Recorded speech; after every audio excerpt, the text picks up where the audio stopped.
Okay, ஆண்டவரும் இரட்சகருமாகிய இயேசு கிறிஸ்துவின் வெளியேறப்பெற்ற நாமத்தினாலே ஒன்றாகிய தேவனாகிய அவருடைய நாமத்தினாலே ஆராதனைக்கு வந்திருக்கக்கூடியதான் அவர்கள் ஒவ்வொருவரையும் நம்முடைய இம்மானுவேல் பைபிள் பிரஸ்பிட்டரி திருச்சபை சார்பாக வாழ்த்துக்களை தெரிவித்துள்ளது. குறிப்பாக இன்றைய நாளில் நாங்கள் கடந்து கொண்டதாக அவருடைய குடும்பத்தினருக்காக வாழ்த்துக்களை தெரிவித்துக் கொள்கிறோம்.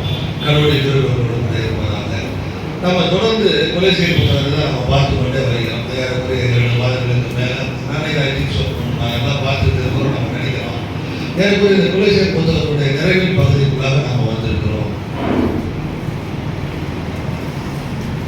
நிறைய விஷயங்களை நாம் இந்த கொலை செய்ய புத்தகத்தில் நாம் பார்த்துருக்கிறோம், தெரிஞ்சு வச்சிருக்கிறோம்.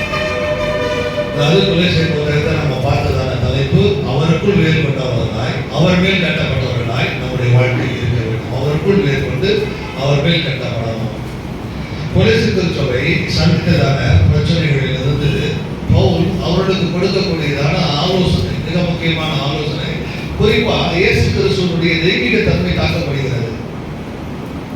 யூத மதவாதிகள், கிரேக்க தத்துவ ஞானிகள், இப்படி பலவிதமான தவறான உபதேசக்காரர்களால் கொலைசு மக்கள் தடுமாற்றத்திற்குள்ளாக அல்லது அவருடைய ஆவிக்குரிய வாழ்வின் வளர்ச்சிக்கு தடையை கொண்டு பண்ணும்படியான போதனைகள் அந்த 1ஆம் நூற்றாண்டு காலத்தில் இருந்ததுனால அதை கேள்விப்பட்டதான பவுல் அந்த திருச்சபை மக்களுக்கு ஆலோசனையாக எழுதினது.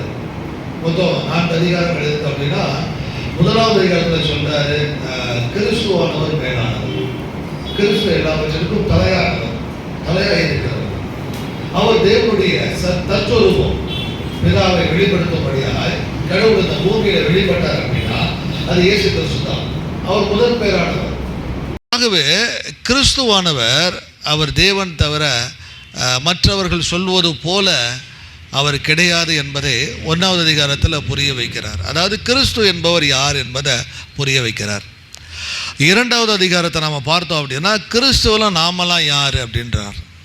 1ஆவது அதிகாரம் கிறிஸ்து யார், 2ஆவது அதிகாரம் கிறிஸ்துவில் நாம யார். ஏன்னா இந்த தவறான போதனைக்காரர்களும் கொலைசு சபையினுடைய விசுவாசிகளை குழப்பினவர்களும் சொன்னதான காரியம், நீங்கள் இயேசுவை ஏற்றுக்கொண்டால் மாத்திரம் நீங்கள் ரட்சிக்கப்படவே முடியாது, இவருடைய நியாயப்பிரமாணத்தின்படி நடக்கணும், நியாயப்பிரமாணத்தை கை கொள்ளணும், பலவிதமான சட்டத்திட்டங்கள் உபதேசங்கள்லாம் இருக்குது, அதையெல்லாம் நீங்கள் கை கொள்ளும் பொழுதுதான் உங்களுடைய ரட்சிப்பானது முழுமையடையும், நீங்கள் முழுமையடைந்தவர்களாக இருப்பீங்க அப்படின்னு சொல்லி அவங்க சொன்னாங்க. ஆகவே பவுல் என்ன சொல்கிறாருன்னா, கிறிஸ்து முழுமையானவர், ஆகவே கிறிஸ்துவில் நீங்களும் முழுமையானவர்கள். கிறிஸ்து முழுமையானவராக இருந்ததுனால நீங்களும் கிறிஸ்துவில் முழுமையானவர்களாக இருக்கீங்களா. அவரை நம்பி அவரை ஏற்றுக்கொண்டு நாங்கள் அறிவித்ததான சுவிசேஷத்தை நீங்கள் ஏற்றுக்கொள்கிறதான பொழுது கிறிஸ்துவில் நீங்களும் முழுமையானவர்களாக இருக்கிறீங்க. ஆகவே இந்த உபதேசங்களை குறித்து நீங்கள் கவலைப்பட வேணாம். தத்துவ ஞானிகள் சொல்வது போல ஆவி நல்லது, மாம்சம் கெட்டது, தேவன் மனித ரூபத்தில் வந்ததுனால அவர் எப்படி நல்லவராக இருக்க முடியும், ஆவிதான நல்லது, மாம்சம் கெட்டதே, ஆகவே அதில் எந்த ஒரு பிரயோஜனம் இல்லைன்றாங்க. யூத மதவாதிகள் சொல்கிறாங்க, இல்லை இயேசு இந்த உலகத்தில் வந்தாலும் நியாயப்பிரமாணத்தை நீங்கள் கை கொள்ளணும், விருத்த சேதனம் நீங்கள் கடைபிடிக்கணும், ஓய்வு நாளை நீங்கள் ஆசரிக்கணும், நியாயப்பிரமாண சட்டத்தின்படியாக மாத பிறப்புகள் பண்டிகை நாட்கள் எல்லாம் நீங்கள் கை கொள்ளணும், அப்போ தான் உங்களுடைய ரட்சிப்பு முழுமையடையும், ரட்சிப்பு பூரணமடையும் என்று சொல்லி அவங்க சொல்கிறாங்க. ஆகவே அது கிடையாது. கிறிஸ்து அவர் முழுமையானவராக இருப்பதனால அவருக்குள் நீங்களும் முழுமையானவர்கள். இது 1ஆவது அதிகாரமும் 2ஆவது அதிகாரமும் கற்றுக் கொடுக்கக்கூடியதான நமக்கு பாடம். 3ஆவது அதிகாரம் சொல்லக்கூடியது, கிறிஸ்துவில் நீங்கள் யார் என்பதை புரிந்து கொண்டீர்களானால் நீங்கள் எப்படிப்பட்டதான வாழ்க்கை வாழுவீர்கள் என்பதை 3ஆவது அதிகாரமும் 4ஆவது அதிகாரமும் சொல்லுது. கிறிஸ்து யார், கிறிஸ்துவில் நாம் யார், நாம் எப்படிப்பட்டதான வாழ்க்கை. ஆகவே தான் 3ஆவது அதிகாரம் ஆரம்பிக்கிறாரு, நீங்கள் கிறிஸ்துவுடனே கூட எழுந்தது உண்டானால். அது அங்கே ஒரு கேள்விக்குறியாக அங்கே வைக்கல. மற்றவங்க சொல்கிறாங்க இல்லையா, நீ நல்லவனாக இருந்தா, நீ உத்தமனாக இருந்தா அப்படிலாம் கேட்குறாங்க இல்லையா, அந்த மாதிரி அது கேள்வியோடு கூட அது ஆரம்பிக்கக்கூடியதான வார்த்தை அல்ல. ஆக்சுவலாக அந்த வார்த்தைகளுடைய அர்த்தமே நீங்கள் கிறிஸ்துவுடனே கூட எழுந்த நாளில் இருந்து. த சின்ஸ் அப்படின்றதான வார்த்தை என்ன பண்ணப்பட்டிருக்கோம், ஆங்கிலத்தில் உபயோகப்படுத்தப்பட்டிருக்கும். அந்த ஈஃப் அப்படின்றதான வார்த்தை உபயோகப்படுத்தினா அதனுடைய அர்த்தம் என்பது அது கண்டினியூஸ். நாம் என்றைக்கு நாம் ஆண்டவரை ஏற்றுக்கொண்டு சுவிசேஷத்தை கேட்ட பொழுது நம்முடைய பாவங்கள் மன்னிக்கப்பட்டு புதிய வாழ்க்கையை நாம் பெற்றுக்கொண்டோமோ அந்த நாளிலிருந்து, அதான் அதனுடைய அர்த்தம். நாம் இயேசுவுடனே கூட உயிர் தெழுந்த நாளிலிருந்து, உயிரோடு எழுப்பப்பட்டதான நாளிலிருந்து இயேசுவானவர் தேவனுடைய வலது வருஷத்தில் வீற்றிருக்கிற இடத்தில் உள்ள மேலானவைகளை தேடுங்கள். 2வது வசனம் சொல்லுது, 2வது வசனம், பூமியில் உள்ளவைகள் எல்லாம் மேலானவைகளை நாம் தேடணும். அப்போ நம்முடைய எண்ணம் எப்படிப்பட்டதாக இருக்கணும், நம்முடைய சிந்தனை எப்படிப்பட்டதாக இருக்கணும், நம்முடைய நடக்கை எப்படிப்பட்டதாக இருக்கணும். ஸோ இந்த காரியங்களை குறித்து தான் அங்கே 3வது அதிகாரத்திலையும் 4வது அதிகாரத்திலையும் பேசப்படக்கூடியதான காரியம். கடவுளுடன் கூடியதான நம்முடைய தனிப்பட்டதான உறவு, அது இந்த பூமிக்குரியதல்ல, அது மேலானதான உறவு. அப்போ நாம் சொன்னது எல்லாமே கிறிஸ்தவங்க இருந்தால் நல்ல எண்ணம், உயர்வான நோக்கம், உயர்வான குறிக்கோள், உயர்வான லட்சியம், உயர்வான நடக்கை இருக்கணும். மற்றவர்களைப் போல இந்த பூமிக்குரியதான காரியங்கள், சர்ச்சில் ஒரு வாழ்க்கை, வெளியில் போனால் ஒரு வாழ்க்கை, சர்ச்சில் ஒரு வேஷம், வெளியில் போனால் ஒரு வேஷம், சர்ச்சில் ஒரு மாதிரி பேச்சு, வெளியில் போனால் ஒரு மாதிரி பேச்சு. நம்ம எண்ணம் எங்கே இருந்தாலும் உயர்வானதாக இருக்கணும், நம்ம சிந்தனை எங்கே இருந்தாலும் உயர்வானதாக இருக்கணும், நம்முடைய லட்சியம் எங்கே இருந்தாலும் உயர்வானதாக இருக்கணும். ஏன்னா நம்ம பழைய மனிதர்கள் அல்லையா, பழைய மனிதன் என்றைக்கோ இறந்துட்டான். இப்போ இயேசுவானவர் எப்படி உயிரோடு இருந்தாரோ அதுபோல் நம்ம உயிர்ப்பிக்கப்பட்டிருக்கிறோம். ஒரு புதிய வாழ்க்கை நமக்குள்ளாக இருக்குது. இந்த புதிய வாழ்க்கை நமக்கு புதிய விஷயங்களையும் புதிய காரியங்கள் நமக்கு கற்றுக் கொடுக்குது. அப்போ இந்த புதிய வாழ்க்கை என்பது முதலாவது என் கடவுளோடு கூட இருக்கக்கூடியதான உறவில் நான் எப்படிப்பட்டவனாக நான் இருக்கிறேன்.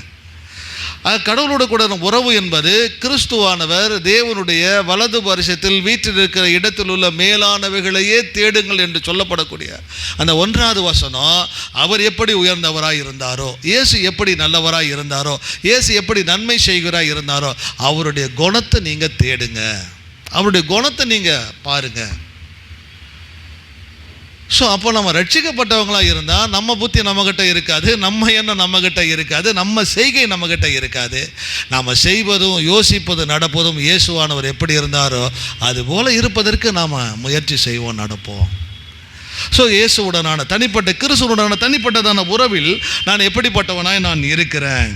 தென் அதே 3வது அதிகாரம் கிறிஸ்துவோடு மாத்திரமல்ல, நீங்கள் நல்லா புரிஞ்சுக்கணும், என்றைக்குமே கிறிஸ்தவங்க கடவுளோடு கூட சரியான முறையில் உறவில் இருக்கிறாங்க அப்படின்னா மற்றவர்களோடும் அவர்கள் சரியான முறையில் உறவில் இருப்பாங்க. அதை தான் அங்கே சொல்லப்படக்கூடியதான விஷயம். 8வது வசனம், 9வது வசனம், 12வது வசனம், ஒருவருக்கு ஒருவர் பொய் சொல்லாதீங்க, ஒருவர் குறைகளை ஒருவர் தாங்குங்க, ஒருவர் பேரில் ஒருவர் அன்பாக இருங்க, ஒருவருக்காக ஒருவர் ஜெபம் பண்ணுங்க, ஒருவரை ஒருவர் நீங்கள் உற்சாகப்படுத்துங்க.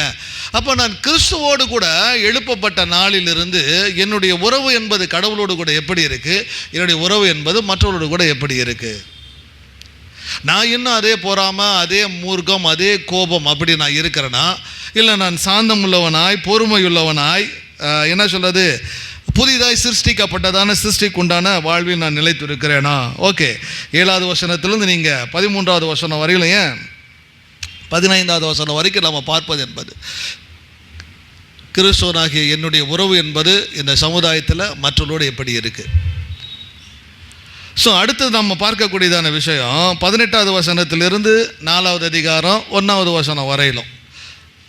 ஒன்று கடவுளுடனான உறவு, இன்னொன்று மற்றவர்களோடு சமுதாயத்தில் வெளியில் மற்றவரோடு கூட எப்படி நான் இருக்கிறதான உறவு. 3வது நான் உண்மையில் நான் கடவுளோடு கூட உயிர்ப்பிக்கப்பட்டவனாக இருந்தால், ரட்சிக்கப்பட்டவனாக இருந்தால், உண்மையான ரட்சிப்பு என்னுடைய வாழ்க்கையில் இருந்ததுன்னா என்னுடைய உறவு குடும்பத்தில் எப்படி, என்னுடைய சொந்த குடும்பத்தில் எப்படி இருக்கும், நான் கணவனாக இருந்தால் என் மனைவிடத்தில் நான் எப்படி இருப்பேன், என் பிள்ளைகளிடத்தில் எப்படி இருப்பேன், அல்லது நான் மனைவியாக இருந்தால் என்னுடைய கணவனிடத்தில் நான் எப்படிப்பட்டவனாக இருப்பேன், என்னுடைய பிள்ளைகளிடத்தில் நான் எப்படிப்பட்டவனாக இருப்பேன்.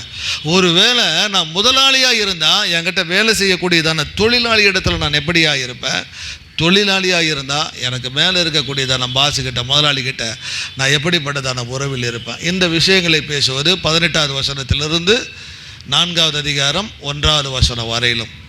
இது என்னுடைய உறவு குடும்பத்தில், என்னுடைய உறவு தொழிலாளர் மற்றும் முதலாளி என்கிறதான உறவில் நான் எப்படிப்பட்டவனாக இருப்பேன். ஆக்சுவலாக இந்த பார்ட்டை நாம் பார்க்கல, இதை நான் பிரசங்கம் பண்ணவே இல்லை. பின்னாடி குடும்பம் என்கிறதான தலைப்பில் நாம் பேசலாம், ஏன்னா நல்ல விஷயம். ஆகவே 18வது வசனத்திலிருந்து 4வது அதிகாரம் 1வது வசனம் வரையிலும் நான் உங்களுக்கு பிரசங்கம் எடுக்கவே இல்லை. ஏன்னா நிறைய விஷயங்களை நாம் பேசணும். குடும்பம் கடவுளுடைய பார்வையில் மேலான ஒரு விஷயம். ஆகவே அந்த குடும்ப உறவு எப்படி இருக்கணும், குடும்பத்தில் நம்ம எப்படி நடக்கணும், கிறிஸ்தவங்களுக்கு கூட ரெஸ்பான்சிபிலிட்டி என்ன, ஸோ இதெல்லாம் நம்ம நிறையா பேச வேண்டியது இருக்குது. ஆகவே ஒரு சின்ன கொஞ்ச நேரத்துக்குள்ளே இதை நான் முடிக்க நான் விரும்பலை. ஆகவே தான் நான் பின்னாடி பார்க்கலான்னு சொல்லி விட்டுட்டேன். ஸோ அதன் பிறகு சொல்லப்பட்டதான விஷயம் என்பது நமக்கு இருக்கக்கூடியதான பொறுப்புகள் எப்படிப்பட்டதாக இருக்குது. நான் இயேசுவுடனான உறவில் நான் சரியான முறையில் நான் நிலைத்திருக்கிறேன் அப்படின்னா அவரோடு மாத்திரமல்ல, சமுதாயத்தில் மாத்திரமல்ல, குடும்பத்தில் மாத்திரமல்ல, எனக்குன்னு ஒரு சில ரெஸ்பான்சிபிலிட்டி இருக்குங்க. என்ன ரெஸ்பான்சிபிலிட்டி இருக்குன்னா, நான் ஜெபம் பண்ணணும். எதற்காக நான் ஜெபம் பண்ண? சுவிசேஷம் அறிவிக்கணும். இயேசுவை குறித்து நான் மற்றவர்களுக்கு நான் சொல்லணும். அது எனக்கு கொடுக்கப்பட்டதான கடமை. ஆகவே தான் 4வது அதிகாரம் 2வது வசனத்திலிருந்து 6வது வசனம் வரையிலும் ஒரு சில காரியங்களை நம்ம பார்த்தோம். ஜெபம் பண்ணணும். ஜெபம்னா என்ன, அந்த ஜெபம் எப்படிப்பட்டதா இருக்கணும், ஜெபம்னா என்னது, ஜெபம்னா என்னதுங்க? இயேசுவின் பெயரால் பரிசுத்த ஆவியானவருடைய உதவியினால் நம்முடைய பாவங்களை நாம் அறிக்கையிட்டு இயேசுவானவருடைய கிருபையையும் அவருடைய இரக்கத்தையும் நாம் அங்கீகரித்தவர்களாய் நம்முடைய எண்ணங்களையும் ஆசைகளையும் அவருக்கு அர்ப்பணிப்பது, அவரிடத்தில் தெரிவிப்பது அல்லது அவரிடத்தில் நாம் சமர்ப்பிப்பது என்பதுதான் ஜெபம். இயேசுவானவருடைய நாமம் பரிசுத்தாவினுடைய உதவியினால் நான் பாவின்றதை நான் அக்செப்ட் பண்ணிவிட்டு, இயேசுவானவர் தான் என்னுடைய தெய்வம் என்பதை நான் அக்னாலஜ்மெண்ட், அதை நான் ஒத்துக்கிட்டு என்னுடைய ஆசையை, என்னுடைய விருப்பத்தை அவருடைய பாதத்தில் அல்லது அவருடைய காலடியில் அல்லது அவரிடத்தில் நான் சொல்கிறதுக்கு பேர் தான் ஜெபம். இதை நிறையா விதங்களில் சொல்கிறாங்க. ஜெபம் உலகத்தை அசைக்கின்றாங்க, ஜெபம் கடவுளுடைய கையை அசைக்கின்றாங்க, ஜெபம் வல்லமை உள்ளதுன்றாங்க. ஸோ அதெல்லாம் ஒரு ஜெபம் எப்படின்றத நம்ம பார்த்தோம். ஜெபம்னா எப்படிப்பட்டதாக இருக்கணும், நம்ம எப்படி ஜெபிக்கணும், கடவுள் எதிர்பார்க்கிற ஜெபம் எது, வேதம் நமக்கு கற்றுக் கொடுக்கக்கூடியதான காரியம் எது.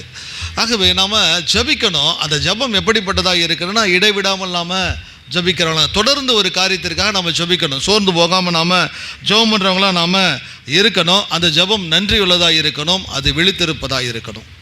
அதான் 2வது சொல்ல நம்முடைய ஜெபம் இடைவிடாத ஜெபமாக இருக்கணும், ஸ்தோத்திரத்தோட கூடிய ஜெபமாக இருக்கணும். அந்த ஜெபத்தில் நாம் விழிப்புணர்வலாக இருக்கணும். இந்த விழிப்பை குறித்து தான் நாம் பார்த்தோம், தெளிவாக கொஞ்சம் பார்த்தோம். என்ன பார்த்தோம் விழிப்பை குறித்து? விழிப்பு என்பது கண்ணில் குச்சை வச்சுக்கிட்டு விடிய தூங்காமல் முழிச்சுக்கிட்டு இருக்கிறத குறித்து அங்கே பேசலை. விழிப்பு என்பது, ஏன்னா இயேசுவானவர் கூட சொன்னார், நீங்கள் சோதனைக்கு உட்படாதபடி என்னோடு கூட 1 மணி நேரமாவது. ஆமாம், அவர் அங்கே ஜெபம் பண்ணக்கூடாதெல்லாம் அப்புறமேட்டு தான் கேட்டார், விழித்திருக்கக்கூடாதான்னு தான் கேட்டார். விழித்திருப்பது என்பது எதை குறிக்குதுன்னா, நான் தெளிவாக சொன்னேன், நிறைய கிறிஸ்தவங்களுக்கு ஆமாம் இன்னும் தெரியல. உங்கள் வாழ்க்கையை உங்கள் ஜெபத்தில் பார்க்குறீங்களான்னு பாருங்கள். எல்லாம் ஜெபத்தில் அடுத்தவங்க வாழ்க்கையை தான் பார்ப்பீங்க. அவங்கள ஆசீர்வதிங்க ஆண்டவரே, இவங்கள ஆசீர்வதிங்க, அவங்கள ரட்சிங்க ஆண்டவரே. முதல்ல ஜெபத்தில் உங்கள் வாழ்க்கையை பார்க்குறீங்களான்னு பாருங்கள். ஜெபம் என்பது விழித்திருக்கிறேன் அப்படின்றது என் வாழ்க்கையை நான் ஜெபத்தில் பார்க்கணும். அதனால தான் எப்போவும் நான் கேட்கக்கூடியதான கேள்வி, இத்தனை வருட காலம் நீங்கள் ஜெபித்ததான ஜெபத்தினுடைய வல்லமை எங்கே? அப்போ ஜெபம் குறைவானதா இல்லை நாம் குறைவானவங்களா? இத்தனை வருஷ காலம் நான் ஜெபிக்கிறேன்றேன், இத்தனை வருஷ காலம் நான் போராடுறேன். அப்போ அந்த ஜெபத்தினுடைய வல்லமை எங்கேங்க? அந்த ஜெபத்துடைய ரிசல்ட்டுங்க, வல்லமான ஜெபத்துடைய ரிசல்ட்டுங்க. அப்போ எதையுமே நான் பார்க்கல அப்படின்னா இன்னும் ஜெபத்தில் என்னை நான் பார்க்கவே இல்லை, நான் வேறு எதையோ நான் பார்த்துக்கிட்டு இருக்கிறேன், வேறு எதையோ நான் தேடிட்டு இருக்கிறேன். உங்கள் ஜெபத்தில் உங்கள் வாழ்க்கையை நீங்கள் பார்க்க ஆரம்பிங்க.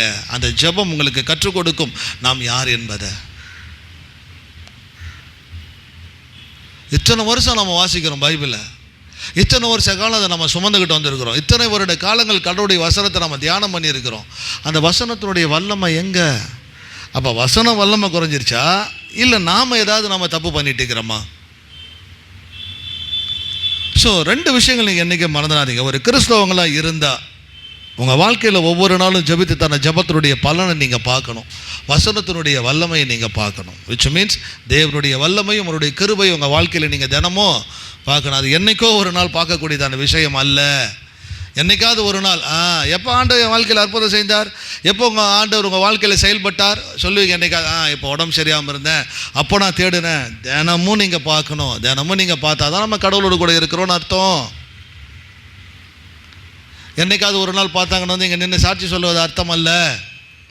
அனுதினமும் என் வாழ்க்கையில் கடவுளுடைய செயலை நான் உணரணும். அது ஜெபம். அது இடைவிடாமல் இருக்கணும். அது நன்றியோடு கூட இருக்கணும். நன்றி சொல்லுவதாக இருக்கும். அந்த விழிப்பு என்பது நம்மை மாத்திரமல்ல, நம்மை சுற்றிலும் உள்ளவர்களையும் கவனிப்பது தான் விழிப்பு. நிறைய போதர்கள் திட்டுவதை பார்க்கலாம். என்ன நீங்கள் முழிர வச்சா போனச்சா தூங்கி விழுறீங்களே, கொஞ்ச நேரம் கூட உங்களால் முழிச்சிருக்க. அந்த முழிப்புலாம் நமக்கு வேண்டாங்க. கொஞ்ச நேரம் ஜெபம் பண்ணாலும் கருத்தா ஜெபம் பண்ணால் அதுவே போதும்.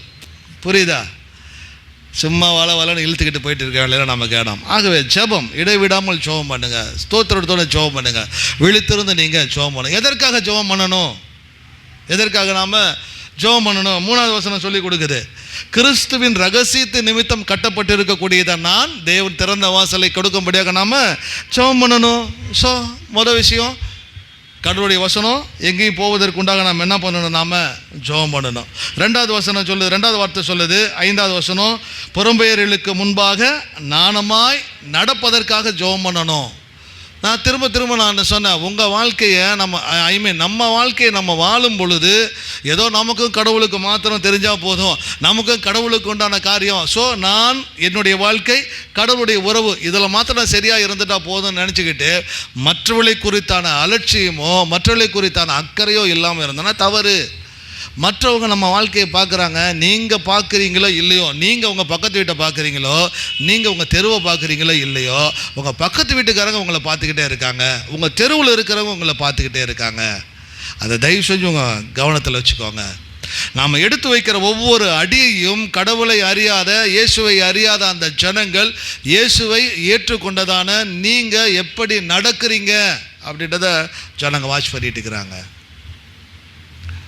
ஸோ புறம்பெயர்களுக்கு முன்பாக கவனமாக நடக்கக்கூடியதான காரியத்திற்காக ஜெபம் பண்ணணும். நாணமாய் நடக்கணும் தான் சொல்ல. புறம்பெயர்களுக்கு முன்பாக நாணமாய் நடக்கணும். தென் அடுத்த வார்த்தை சொல்லுகிறது, காலத்தை. ஆமாம், ஒவ்வொரு நேரமும் ஒவ்வொரு காலமும் நமக்கு கிடைக்கக்கூடியதான வாய்ப்பை பயன்படுத்திக்கோங்க. வாய்ப்பை தயவு செஞ்சு அலட்சியமாக விட்டுறாதீங்க. அந்த வாய்ப்பை பயன்படுத்தக்கூடியதான அந்த நல்ல ஒரு காரியத்தை நீங்கள் எனக்கு கொடுங்கன்னு சொல்லி நம்ம கடவுள்கிட்ட நம்ம கேட்கணும். ஸோ ஜெபம் என்றால் என்ன? ஜெபம் எப்படி இருக்க வேண்டும்? 2வது வசனம். 3வது வசனத்தில் 5வது வசனம், நான் எதற்காக நான் ஜெபிக்கணும். இன்னும் 6வது வசனத்தை கூட நம்ம சேர்த்திக்கலாம். அடுத்து என்ன செய்யணும்? பேசுகிறவங்களுக்கு நான் இன்ன விதமாய் பதில் சொல்லணும் தானே நாணத்தை, விச் மீன்ஸ் உங்களுடைய வார்த்தைகள் கவனமாக இருக்குன்னு நான் போன வாரம் தான் சொன்னேன். உங்கள் வார்த்தைகள் கவனமாக இருக்கணும். அதான் சொன்னது, உப்பால் சாரம் ஏறினதாயும் கிருபை பொருந்தினதாயும் இருக்கணும். கிருபைக்கு என்ன வார்த்தை சொன்னேன்? உங்கள் வார்த்தை கிருபை. 6வது வசனம், அவனுக்கு இன்னின்னபடி உத்தரவு சொல்றீங்க. ஆர்டர் இல்லை, பதில் சொல்றது. பதில் சொல்லணும்னு நீங்கள் அறியும்படி உங்களுடைய வசனம், உங்கள் வசனம்னா படித்த வசனம் இல்லை, உங்கள் வார்த்தை. உங்கள் வார்த்தை எப்பொழுதும் கிருபை பொருந்தினதாயும் உப்பால். அது என்ன கிருபை பொருந்தினது, உப்பால் சாரம் ஏறினது? போன வாரம் தான் சொன்னேன், கிருபை பொருந்தினது.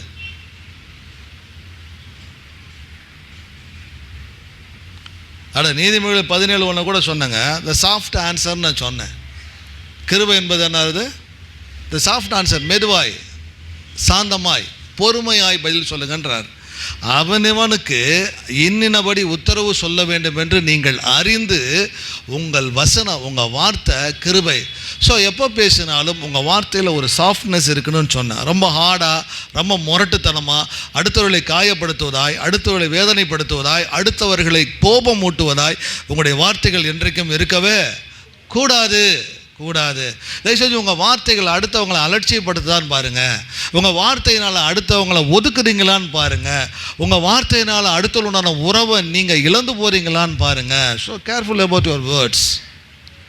உங்களுடைய ஜெபம் உங்களுடைய வார்த்தைகளுக்காக இருக்கணும். கடவுள் சொல்லலாம், நீங்கள் பேசும் மத்தேயு, நீங்கள் பேசும்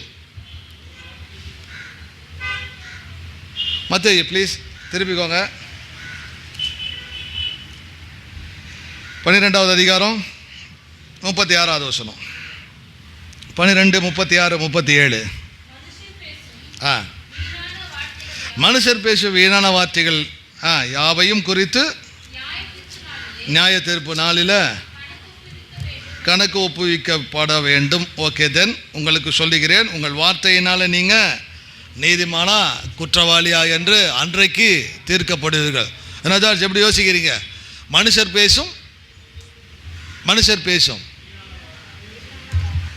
கவனம். நம்ம பேசக்கூடிய எல்லா வார்த்தையும் வேல்யூபிளா? பிகாஸ் உங்கள் வார்த்தைன்றது மோஸ்ட் வேல்யூபிள். அதை புரிஞ்சுக்கணும். உங்கள் வார்த்தைன்றது மிகவும் மதிப்பு மிக்கதான வார்த்தை. அலட்சியமாக இறைச்சிடாதீங்க. ஸோ தயவு செய்து யார் ஒருவர் எவரிடத்திலும் பேசுவதாக இருந்தாலும், இது உலகத்தில் உள்ள பழமொழி தான், பல முறை நீங்கள் கேள்விப்பட்டிருப்பீங்க. ஒரு காரியத்தை செய்வதற்கு 100 முறை யோசி, ஆனால் ஒரு இடத்தில் பேசுகிறேன்னா 1000 முறை யோசி. ஒரு காரியத்தை செய்வதற்கு 100 முறை யோசிக்கலாம், தப்பு இல்லை. ஆனால் ஒருத்தட்ட ஒரு காரியத்தை நான் பேசுகிறேன்னா அதை நான் 1000 முறை நான் யோசித்து நான் பேச வேண்டும். பிகாஸ் என்னுடைய வார்த்தை மிகவும் மதிப்புள்ளது. உங்ககிட்ட இருக்கிற தங்கம் செய்யாத ஒரு காரியத்தை உங்கள் வார்த்தை செஞ்சிடும். உங்ககிட்ட இருக்கக்கூடியதான விலை மதிப்பு மிக்கதான பொருட்கள் செய்ய முடியாத காரியத்தை உங்களுடைய வார்த்தைகள் செய்து சாதித்து காட்டிவிடும். தயவு செஞ்சு உங்கள் வார்த்தையில் கவனமாக இருங்க. Pray for your words. உங்கள் வார்த்தைகளுக்காக ஜெபம் பண்ணுங்க. என்னைக்காவது யாராவது உங்கள் ஜெபத்தில் உங்கள் வார்த்தைகளுக்காக ஜெபம் பண்ணி இருக்கிறீங்களா? பைபிள் அதை கற்றுக் கொடுக்குது. உங்கள் ஜெபம் எப்படிப்பட்டதாக இருக்குது? உங்கள் வார்த்தைகளுக்காக ஜெபம் பண்ணுங்க. அந்த வார்த்தை சாஃப்டாக இருக்குன்னு நீதிமொழிகள் 17:1 மெதுவான பிரதியுத்தரம் உக்கிரகத்தை அவிக்கும். த சாஃப்ட் ஆன்சர். யார் எந்த ஒரு கேள்வி கேட்டாலும் உங்கள் பதில் மென்மையாக இருந்ததுன்னா பிரச்சனையே இல்லைங்க. குறிப்பாக குடும்பத்தில் இருக்கிறவங்களுக்கு நான் சொல்கிறேன், புருஷன் கோபப்பட்டு பேசினா உங்கள் வார்த்தைகள் ஆன்சர் சாஃப்டாக இருந்ததுன்னா there is no problem at all. எப்பொழுதுமே அங்கே பிரச்சனையே இல்லை. மனைவி சத்தத்தை உயர்த்திக்கிறதான பொழுது, கணவன் தன்னுடைய வார்த்தைகளை குறைக்கிறதான பொழுது அங்கே பிரச்சனையே இல்லை. அது சாஃப்ட் ஆன்சர்.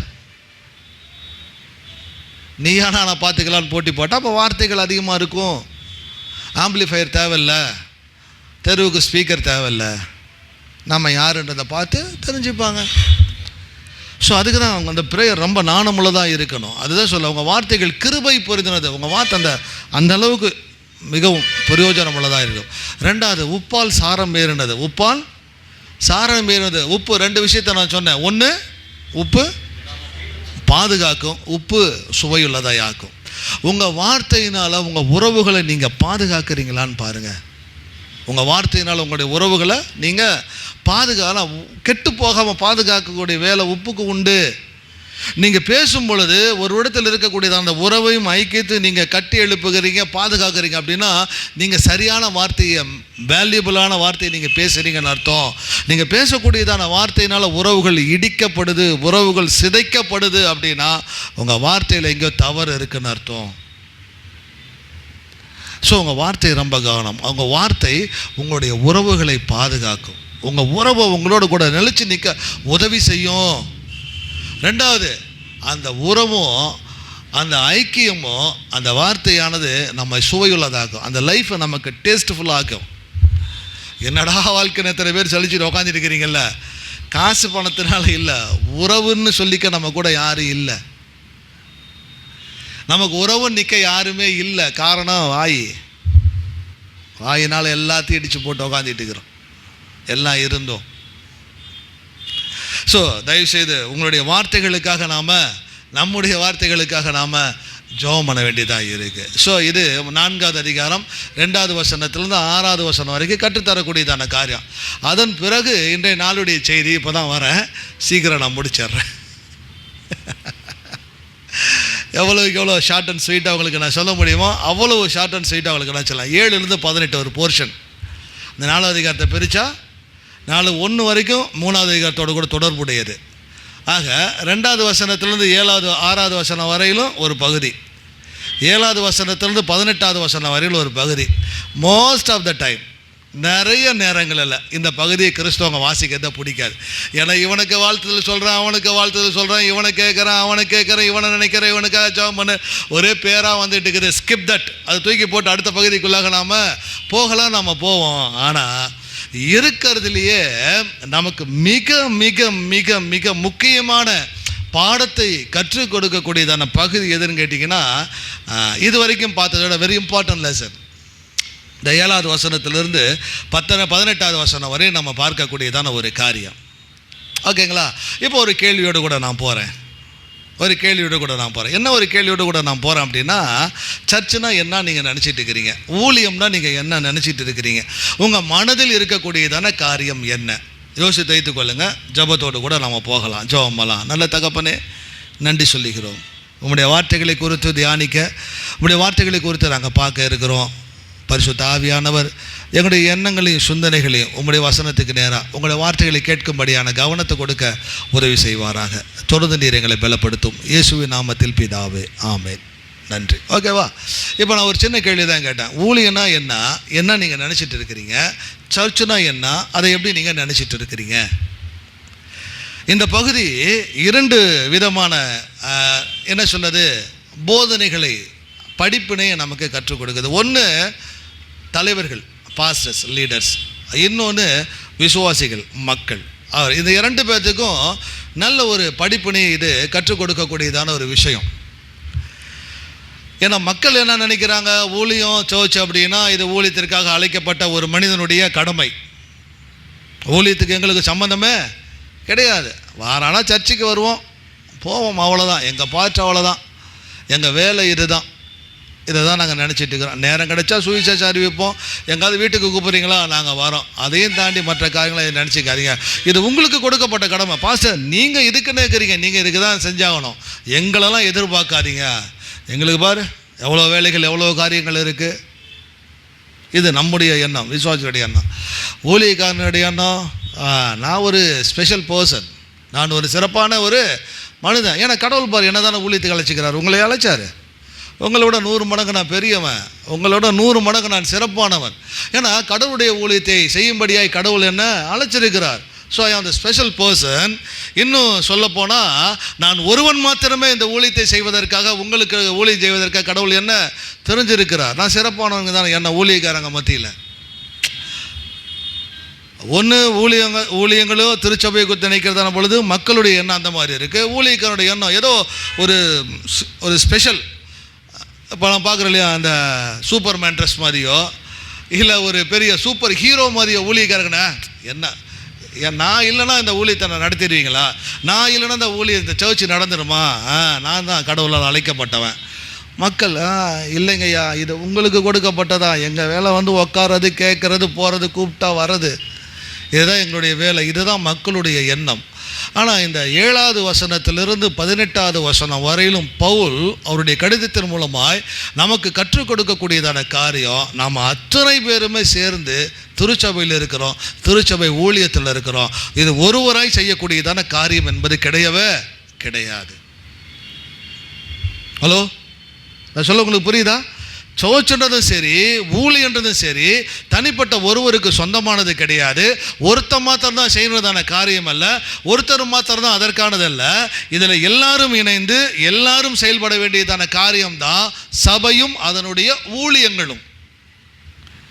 ஆகவே ஒருத்தர் மாத்திரம் இங்கே நின்றுக்கிட்டு சோலோவாக ஆக்ட் பண்ணுறதா, நான் தான் சொல்கிறது கேட்கணும், நான் சொல்கிறத நீங்கள் நடக்கணும்னு சொல்லி மிரட்டுவதற்கோ, அதிகாரம் செலுத்துவதற்கோ, அடிபணிய வைப்பதற்கோ ஒருவருக்கும் உரிமை கிடையவே கிடையாது. ஏன்னா எல்லாரும் சேர்ந்து செய்கிறதான் ஊழியம், எல்லாரும் சேர்ந்து இருக்கத்தான் திருச்சபை. எப்படிங்க இங்கே பவுல் இந்த 7வது வசனத்திலிருந்து 18வது வசனம் வரையிலும் ஒவ்வொரு நபர்களுடைய பெயர்களை குறிப்பிட்டு சொல்லிக்கிறதான பொழுது அவர் நமக்கு புரிய வைக்கக்கூடியதான காரியம், மனுஷங்க தேவை. எல்லா மனிதர்களும் கடவுளுடைய திருச்சபையில் தேவை. மனிதர்கள் இல்லாமல், எல்லாரும் இல்லாமல் இந்த ஊழியம் நடக்கவே நடக்காது. எல்லாரும் இல்லாமல் இந்த திருச்சபை என்பது நடக்கவே நடக்காது. ஏதோ ஒரு மனிதன் சுழன்று சுற்றுவதினாலோ, அல்லது ஒரு மனிதன் சுழன்று ஓடுவதினாலோ, அல்லது ஒரு மனிதனாலோ திருச்சபை அதனுடைய ஊழியங்களோ சுத்தமாக நடத்தவே முடியாது. அப்போ எல்லாரும் இணைந்து, எல்லாரும் இருந்து நாம் செயல்படுவதும் நடத்துவதும் தான் திருச்சபையும் அதனுடைய ஊழியங்களும். ஆகவே முதல்ல அவரவர்களுக்கு கொடுக்கப்பட்டதான பங்கு எது என்பதை நாம் தெரிந்து கொண்டு அந்தந்த பங்கின்படி அவரவர்கள் நடக்கிறதான பொழுது திருச்சபையும் அதனுடைய ஊழியும் கடவுளுடைய சித்தத்தின்படியாக, கடவுளுடைய திட்டத்தின்படியாக அது சரியான பாதையில் அந்த திருச்சபையானது போயிட்டே இருக்கும். சொல்ல வருது புரியுதா? அதனால தான் இங்கே பவுல் அவருடைய எண்ணத்தில் தோன்றினதான விஷயங்களில் கடவுள் அவர் மூலமாக எழுதப்பட்டதான விஷயம் அதை அந்த மக்களுக்கு சொல்கிறார். அப்போ அவர் சொல்லும் பொழுது ஒரு சில விஷயங்களை அவர் சொல்லுகிறார். பெயர்களை குறிப்பிடும் பொழுதெல்லாம் அவர் நமக்கு ஞாபகப்படுத்துவது மனிதர்கள் நமக்கு தேவை, விசுவாசிகள் நிச்சயமாக சபைக்கு தேவை. விசுவாசிகள் சபைக்கு தேவை அப்படின்னு அர்த்தம். ஊழியத்தில் விசுவாசுடைய பங்கு என்பது கட்டாயமாக இருக்கணும். தயவுசெய்து ஆலயம் என்பது நான் போன வாரம் சொன்னது போல் இந்த இந்துக்களோ அல்லது மற்ற முஸ்லீம் மதத்தினவரோ இந்த வாரமானால் நேரம் கிடைச்சா கோயிலுக்கு போகிறோமா இது நினச்சிக்கிட்டு கோயிலுக்கு வந்துடாதீங்க. இது அப்படிப்பட்ட இடம் கிடையாது. ஒருவேளை வேறு இடம் வேணால் இருக்கலாம், ஆனால் இந்த இடம் அப்படி கிடையாது. இது சபை, இது உறவு, இது ஒன்றோடு கூட ஒன்றாய் பிணைக்கப்பட்டதான உடல் உறுப்புகள் என்று சொல்லி வேதம் சொல்லுகிறது. 1 அதானே பேசுது. நாம் சரியாக கிறிஸ்து தலையா இருக்கிறார், நாம் சரீரத்தினுடைய அவயமாக இருக்கிறோம். அது ஒன்று அதனுடைய பங்கில் அது வளரணும். அதனால தான் நான் கேட்டேன், சபையை குறித்து நாம் பார்க்கக்கூடியதான கண்ணோட்டம் என்பது ஏதோ எனக்கு இந்த உலக வாழ்க்கையில் நன்மை கிடைக்கணுங்க, ஏதோ இந்த உலக வாழ்க்கையில் நான் சந்தோஷமாக இருக்கணுங்க, கடன் இல்லாமல் இருக்கணும், வியாதி இல்லாமல் இருக்கணும், சண்டை இல்லாமல் இருக்கணும், அதுக்காக தான் நான் சர்ச்சைக்கு வரேன் அப்படின்னா நீங்கள் சர்ச்சை பார்க்குற கண்ணோட்டமே தப்பு, நீங்கள் சர்ச்சைக்கு வர நோக்கமே தவறு. சபை என்பது இயேசு கிறிஸ்துவின் இரத்தத்தினால் கழுவப்பட்டு அவருடைய பிள்ளைகளாய் மாறி இருக்கக்கூடியதான தேவனுடைய பிள்ளைகளுடைய ஆன்மீக வளர்ச்சிக்கு ஆத்மாவை வளர செய்வதற்குண்டான இடம் தான் சர்ச். நான் சொல்ல உங்களுக்கு புரியுதுங்களா? இல்லை இங்கே வந்தால் கடவுள் உங்கள் வாழ்க்கையை மாற்றுவார், உங்களுடைய பணப்பிரச்சனையிலேருந்து உங்களை விடுதலை ஆக்குவார்னா அது எப்படிங்க? சும்மா உழைச்சாதானே சம்பாத்தியம். உழைக்காமல் சும்மா இங்கே வந்து உட்காந்து எப்படி கடவுள் மாற்றுவார்? அவரே கடினமாக உழைன்னு சொல்லி கொடுத்தவர். சும்மா வந்து என்கிட்ட 3 மணி நேரம் உட்காரு, ஒரு நிலைமையை நான் தலைகளாக மாற்றி காட்டுறேன்னா நாம் யாரும் வேலைக்கே போக வேணாமே, வந்து இங்கே உட்காந்துட்டு போயிடலாமே. நான் பாடுபடக்கூடியதான உலகத்தில், நான் சுற்றிலும் எனக்கு எதிராக இருக்கக்கூடியதான இந்த பாவ உலகத்தில் என்னுடைய ஆத்மாவை கரைப்படுத்தி கொள்ளக்கூடாதபடிக்கு இந்த ஆத்மாவை வளரச் செய்வதற்கு எனக்கு ஏற்றதான சரியான வழிகாட்டுதலை கொடுக்கக்கூடியதான இடம் திருச்சபை. அப்படி தான் நீங்கள் சர்ச்சை பார்த்துட்டு வரணும். அந்த சபையில் நம்ம எல்லாருமே சேர்ந்து அவர்களுடைய பங்கை நாம் செய்யும் பொழுது தான் அந்த சபையானது என்ன பண்ண வளர ஆரம்பிக்கும். அதுலேயும் அதான் சொல்கிறார், கிறிஸ்து தலை, நாம் சரீரத்துடைய உறுப்புகள் ஒவ்வொரு அவயமும் அதனுடைய வேலையை பார்த்தா தான் அது வளரும். கையாக இருக்கிறவங்க கையினுடைய வேலையை பார்க்கணும், காலாக இருக்கிறவங்க காலினுடைய வேலையை பார்க்கணும், கண்ணாக இருக்கிறவங்க கண்ணுடைய வேலையை பார்க்கணும், காதாக இருக்கிறவங்க அதனுடைய. ஸோ ஒவ்வொரு உறுப்பும் எதற்காக கொடுக்கப்பட்டிருக்கோ அதனுடைய காரியங்கள் அதாவது சரியான முறையில் அது செய்யணும். எல்லாம் வேலை செஞ்சு இந்த கை மாத்திரம் வேலை செய்ய மாட்டேன்னு அடம் பிடிச்சி இப்படியே தொங்க விட்டுட்டு இருந்து பாருங்களேன் என்ன ஆகுன்னு. இல்லை எல்லாமே செஞ்சு இடத்த விட்டு எழுந்து வர மாட்டோம், நடக்க மாட்டேன்ட்டு உட்காந்துக்கிட்டே இருங்களே பார்ப்போம் என்ன ஆகுதுன்னு. கொஞ்ச நேரம் அப்படியே வேலை செய்யாமல் உட்காந்தா காலு மறுத்து போயிது, எந்திரிச்சு நடக்க முடியாமல் இருக்கிறோம். கொஞ்ச நேரம் கையை அப்படியே தொங்க விட்டுட்டு இருந்தோன்னா எந்த வேலையும் செய்ய முடியாதபடிக்கு கைகளும் இருகப்படுவதை நாம். ஸோ சோஷியல் இத்தனை மக்களை கொடுத்து இவ்வளவு ஊழியங்களை கொடுத்து இணைந்து செயல்படுங்க அப்படின்னா, பாஸ்டர் நீங்கள் மாத்திரம்தான் செய்யக்கூடியதான ஊழியம், இது உங்களுக்கு தான் கொடுத்துருக்கு, நாங்களாம் வரமாட்டோம் அப்படின்னா, நான் சொன்னதற்கு இது உதாரணம். கை தன்னுடைய வேலையை செய்யாமல் சும்மா தொங்க விட்டுட்டு இருக்கிற மாதிரி நாளடைவில் கை செயல்படாமல் ஒன்றும் இல்லாமல் போயிடும். கால் தன்னுடைய வேலையை செய்யாமல் இருந்ததுன்னா காலினால் எந்த ஒரு பிரயோஜனமுமே கிடையாது. ஆகவே ஒவ்வொருவரும் அவரவர்களுடைய வேலையை நாம் சரியான முறையில் நாம் என்ன பண்ணணுங்க, நாம் செய்யணும். அப்படி எல்லாரும் இணைந்து செய்வது தான் ஊழியம் என்றதான ஒரு சரியான படிப்பினையை கொடுக்கக்கூடியதான பகுதி.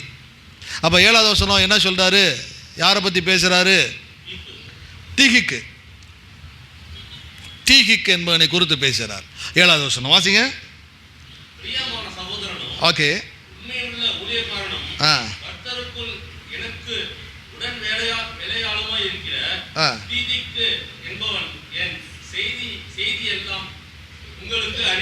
ஓகேங்க சொல்றாரு. ஆக்சுவலாக ஒருத்தரை குறித்து அடையாளப்படுத்தும் பொழுது அல்லது ஒருத்தரை குறித்து அறிமுகப்படுத்துகிறதான பொழுது பவுல் பயன்படுத்தக்கூடியதான வார்த்தையை பாருங்க. 3 குணங்கள் அங்கே சொல்றாரு. 1 பிரியமான சகோதரர், மை பிலவட் பிரதர், பிரியமான சகோதரன். தென் அடுத்து சொல்றார் உண்மையுள்ளதான ஊழியக்காரன். அடுத்தவர் சொல்றாரு என்னுடைய உடன் வேலையால். தீகிக்கு கொடுக்கப்பட்டதான அடைமொழி. தீகிக்கு கொடுக்கப்பட்டதான ஒரு அடைமொழி. பிரியமான சகோதரன், beloved my brother, that the faithful servant and the fellow worker, co-worker.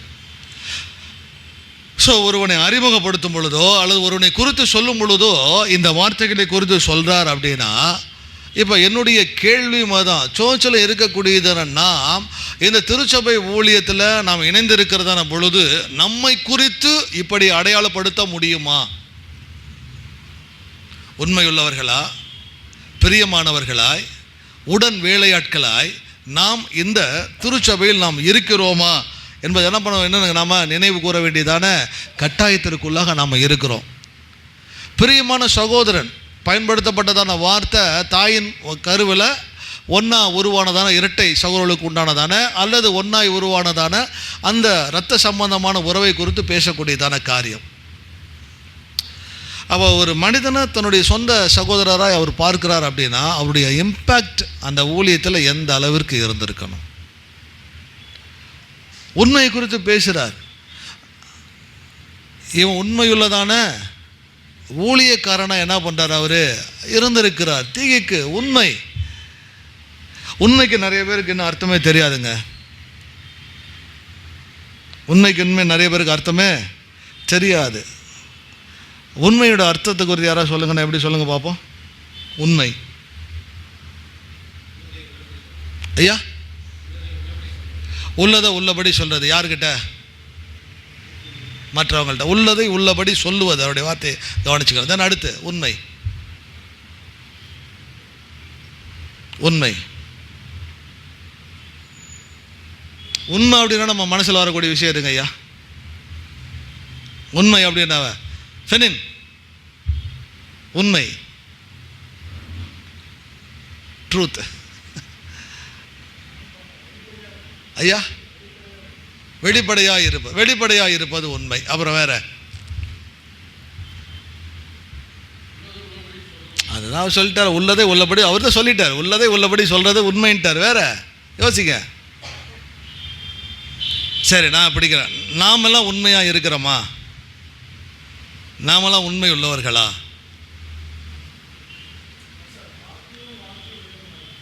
வார்த்தையிலும் வாழ்க்கையிலும் ஒரே மாதிரி இருப்பது. ஓகே, உண்மை. குட். பட் இது எல்லாமே நீங்கள் சொல்வது எல்லாமே எப்படி தெரியுமா இருக்கு? தயவு செஞ்சு நான் சொல்கிறது தப்பாக எடுத்துக்காதீங்கன்னு. இந்த உண்மைன்ற வார்த்தையை கேட்டாவே நாம் எப்படி அடுத்தவங்கள்ட்ட இருக்கிறோம் அப்படின்ற விஷயத்தான் நம்ம பேசுவோம். இந்த உண்மைன்றத காரியத்தை எடுத்துட்டாவே நாம் என்ன பண்ணுவோம், நமக்கு முன்னாடி யாரோ ஒருத்தர் இருக்கிற மாதிரியும் அல்லது அடுத்த இடத்தில் நான் எப்படி நடந்து கொள்கிறேன் என்பதை வைத்து தான் நீங்கள் உண்மைன்றதான வார்த்தையை நீங்கள் இது வரைக்கும் நீங்கள் ஜட்ஜ் பண்ணிட்டு. அதான் சொல்ல, உண்மைன்னு யாருக்கும் சரியாக புரியல. அடுத்தவங்கள்ட்ட நான் பேசுகிற பேச்சு மறைச்சு நான் பேசலை. அவங்ககிட்ட நான் பேச்சு ஒன்றும் செய்யலை, நான் என்ன பேசணும் பாரு, அதுதான் நான் அவங்க முன்னாடி நான் நடக்கிறேன். கரெக்டாக சொல்கிறது எல்லாமே அடுத்தவங்கள தான் பேசுகிறீங்க. உண்மை என்பது முதலில் நமக்கு நாமே உண்மையுள்ளதாக இருக்கணும். த ஃபெய்த்ஃபுல்னஸ் இஸ் முதல்ல இட் செல்ஃப், நமக்குள்ளேயே அது நம்ம இருக்கணும். தென் அப்போ தான் மற்றவங்கள்ட்ட அதை நம்ம போகணும். முதல்ல எனக்கு நான் உண்மை இல்லைனா இருக்கிறேன்னா நான் பார்க்கணும். அப்புறமேட்டு தான் நான் மற்ற இடத்துல நான் எப்படி நடந்து கொள்கிறேன் என்பதை நான் காட்டணும். ஐயா, நான் சொல்கிறது உங்களுக்கு புரியுதுங்களா? பல பேர் நமக்கு உண்மையாக இருக்க மாட்டோம். நம்மளையே நாம் ஏமாற்றிப்போம், நம்மளே நாம் விச் மீன்ஸ் நாம் ஏதோ நல்லவர்களை போல் மற்றவர்களுக்கு முன்பாக நம்மளை அடையாளப்படுத்துவது, தான் ஏதோ நான் சொன்னதை இது வரைக்கும் நான் செய்வது போல் மற்ற இடத்துல நான் என்னை காட்டிக்கொள்வது. தீகிக்கு உண்மையுள்ளதான ஊழியக்காரன். ஏன்னா முதலாவது தீகிக்கு தனக்கு உண்மையுள்ளவராக இருந்தார், மற்றவர்களுக்கு அவர் உண்மையுள்ளவராக மாறினார். நீங்கள் உண்மையுள்ளவராக இருக்கணும். முதல்ல நீங்கள் உங்களுக்கு உண்மையுள்ளவராக இருக்கணும். உங்களுக்கு உண்மைன்றது என்னதுங்க? நிறைய விஷயங்களை நான் சொல்லலாம். நமக்கு நாம் உண்மையுள்ளவராக இருப்பது எப்படி? நமக்கு நாம் உண்மையுள்ளவராக இருப்பது எப்படின்னா, நான் மற்றவங்ககிட்டலாம் எப்படி இருக்குன்னு நான் நினைக்கிறேனோ அது முதல்ல என் லைஃப்பில் அப்ளை பண்ணி நான் அப்படி இருக்க பார்க்கணும். அடுத்தவங்ககிட்ட சொல்கிறது ஒன்று, நான் நடக்கிறது ஒன்று அப்படின்ற மாதிரி இருக்குது. பார்த்தியா, நான் சொல்ல உங்களுக்கு புரியுதுங்களா? அது கிடையாதுங்க. ஒரு சிலர் தான் சொல்கிற மாதிரியே நடக்கிறதுக்கு முயற்சி செய்வாங்க. தான் சொல்கிற மாதிரியே நடக்கிறன்னு மற்றவங்க நம்ப வைக்க என்ன நடப்பாங்க.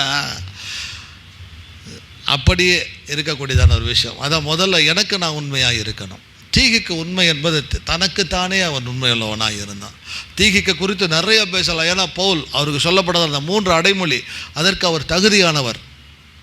ஏன்னு கேட்டிங்கன்னா அப்போஸ்தலர் 20:4 தான் முதல்ல அவரை நம்ம பார்க்க முடியும். அப்போஸ்தலர் 20:4 தான் தீகிக்கு என்பவனுடைய பெயரையோ தீகிக்கு குறித்தோ நம்ம வாசிக்க முடியும். அவருடைய 3வது மிஷனரி பயணம் எபேசுக்கு போகிறதுக்காக வெயிட் பண்ணிட்டு இருப்பார். அப்போ அங்கே இருக்கக்கூடியதான ஆட்களில் 3-4 பேர் இருப்பாங்க. அதில் தீகிக்கு என்பவனும் ஒருவன் என்று சொல்லி நாம் என்ன பண்ண முடியும், அதில் நாம் வாசிக்க முடியும். அப்போஸ்தலர் 20:4. 3வது மிஷனரி ஜேர்னியில் மாத்திரமல்ல, பவுல் மொத்தம் எத்தனை மிஷனரி ஜேர்னிங்க போனார்? பவுல் எத்தனை மிஷனரி ஜேர்னி போனார்? 3 மிஷனரி ஜேர்னி. எது? அப்போஸ்தலர் 13வது அதிகாரம் 1வது வசனம். ஏற்கனவே நான் உங்களுக்கு சொல்லியிருக்கிறேன். 13 to 14. அப்போஸ்தலர் 13-14 முதல் மிஷனரி ஜேர்னி.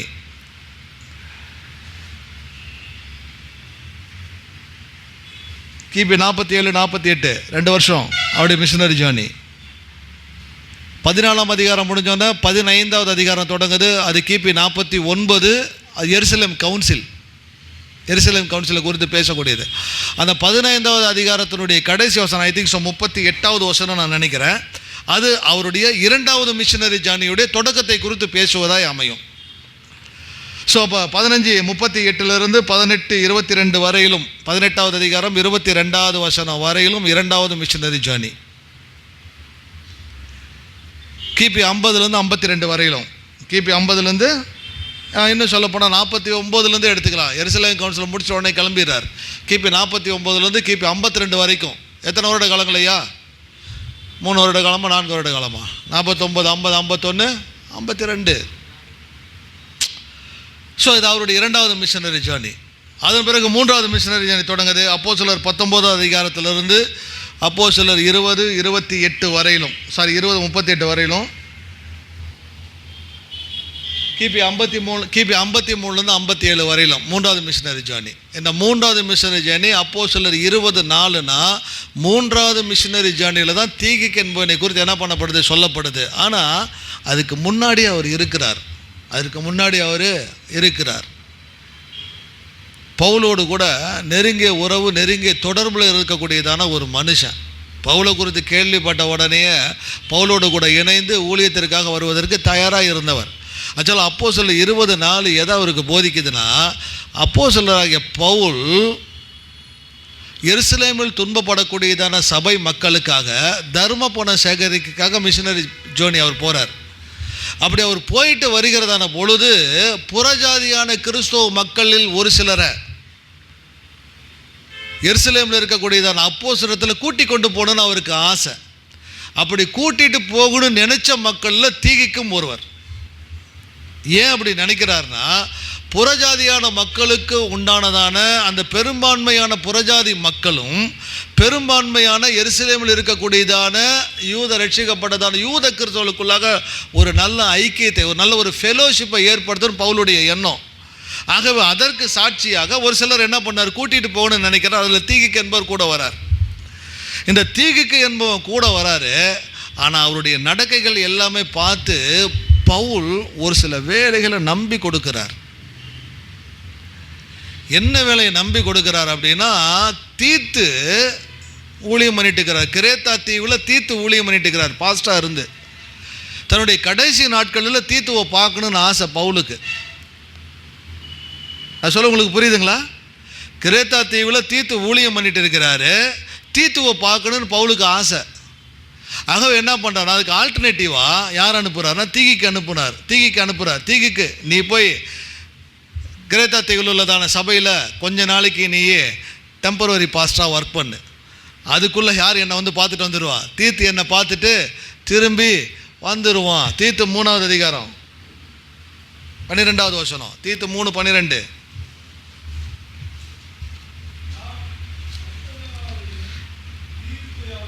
நான் அர்த்தமையாவது தீகிக்குவையாவது நீ நிக்கப்போலிக்கு என்னிடத்தில் வரும்படி அவர் சொல்கிறார். நான் இவனை அனுப்புகிறேன், தயவுசெய்து தீர்த்து நீ சீக்கிரம் வந்து என்னை பார்க்கறதுக்கு நீனு பிரயாசப்படு. ஏன்னா மழை காலமாக இருக்குது. ஏனென்றால் மாரிக்காலம் அங்கே வந்து நான் தங்கும்படி நான் தீர்மானித்திருக்கிறேன். தென் அடுத்து அதெல்லாம் ஒன்று வேணாம். நான் அர்த்தமையாவது தீகுக்கையாவது உன்னிடத்தில் அனுப்பும் பொழுது நீ நீக்கப்போலிக்க இடத்தில் வருவதற்கு. அப்போ என்னன்னா, ஒரு சர்ச்சை நடத்தக்கூடியதான ஒரு பாஸ்டருக்கு மாற்றா இன்னொரு பாஸ்டரை வைக்கிறார் அப்படின்னா எந்த அளவிற்கு தீகுக்கு மேலே நம்பிக்கை பவுலுக்கு இருந்திருக்கும். கேட்குற கேள்வி உங்களுக்கு புரியுதுங்களா? 2 தீமோத்தேயு 4வது அதிகாரம், 2 தீமோத்தேயு 4வது அதிகாரம்.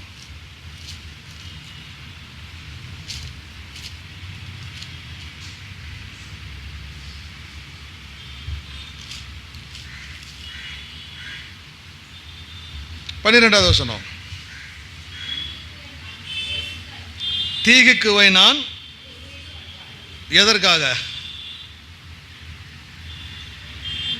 எதற்காக லூக்காவையும் மார்க்கவையும் கூட்டிகிட்டு வரும்படி. லூக்காவையும் கடைசி காலத்தில் பவுல் 2 வருஷம் ஹவுஸ் அரெஸ்ட் இருந்தார், வீட்டுக்காவலில் இருந்தார், சிறைச்சாலையில் வீட்டுக்காவலில் இருக்கிறார். இப்போ அவரால் எங்கேயும் வெளியில் போக முடியல. ஆனால் தன்னோடு கூட ஊழியத்தில் தான் அத்தனை பேரை அவர் சந்திக்கணும்னு ஆசைப்படுறார், பார்க்கணுன்னு ஆசைப்படுறார், வெளியில் வர முடியல. ஸோ நம்பிக்கையான ஒரு ஆள் வேணும் அனுப்புறதுக்கு, அங்கே இருந்து பார்த்துக்கிறதுக்கு.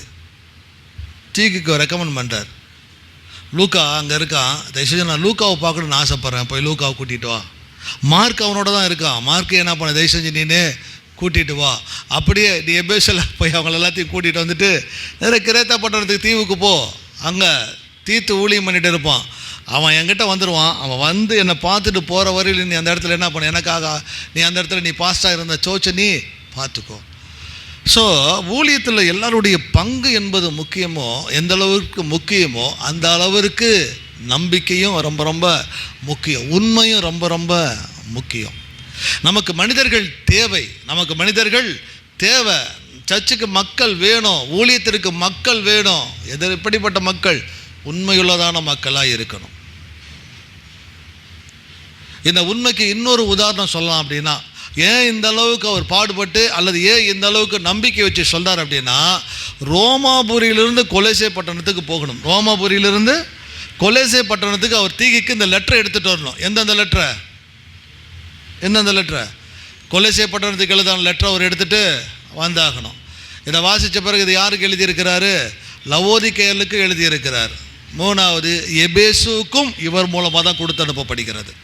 எபேசு கடிதம் இருக்கு இல்லையா, பவுல் சிறைச்சாலையில் எழுத சொல்லலையா, அந்த லெட்டரை யாரை கேரி பண்ணிட்டு போனான்னா தீகிக்கு தான் எடுத்துகிட்டு போனான் எபேசியர். 6வது அதிகாரம் 21வது வசனம். எபேசியர் 6:21.